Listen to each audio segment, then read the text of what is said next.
નમસ્કાર, હું રાજ. આપ જોઈ રહ્યા છો સ્પાર્ક ટુડે ન્યૂઝ. અરવલ્લી જિલ્લાના મોડાસા ખાતે આવેલા ઉમિયા માતા મંદિરમાં મહાશિવરાત્રિની ભવ્ય અને ધાર્મિક માહોલ વચ્ચે ઉજવણી કરવામાં આવી. મંદિર પરિસરમાં આવેલ શિવ મંદિરમાં વિશેષ રીતે મહારુદ્ર યજ્ઞનું આયોજન કરવામાં આવ્યું હતું, જેમાં વિદ્વાન પંડિતોના વૈદિક મંત્રોચ્ચારથી સમગ્ર વાતાવરણ ભક્તિમય બની ગયું હતું.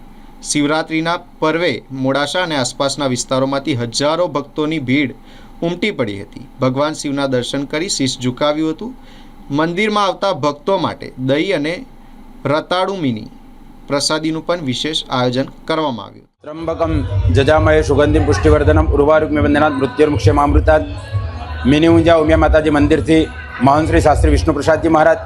આજે આખા ભારતની અંદર જ્યારે દરેક શિવાલયોમાં હર હર મહાદેવનો નાદ ગુંજી ઉઠે છે, એવું મહાશિવરાત્રિનું મહાપર્વ જ્યારે મિની ઊંઝા ઉમિયા માતાજી મંદિરના પટાંગણમાં આવેલું ઉમાપતિ મહાદેવનું મંદિર સ્થાનકની અંદર આજે સવારમાં 6 વાગ્યાથી જે બીજા દિવસના સવારમાં 24 કલાક ભગવાન શિવની પૂજા આરાધના, દિવસે મહારુદ્ર યજ્ઞ, રાત્રે ભગવાન શિવની 4 પ્રહરની પૂજા અને આવેલા તમામ હરિભક્તો માટે દહીં અને રતાળાનું ફરાળની વ્યવસ્થા અહીંયા અમારા મંદિરના પટાંગણના પ્રમુખ શ્રી દિનેશભાઈ અને મંત્રી શ્રી અંબાલાભાઈ ચોપડા સાહેબ અને સર્વ ટ્રસ્ટીગણોએ હાજર રહી અને સુંદર વ્યવસ્થા કરી છે.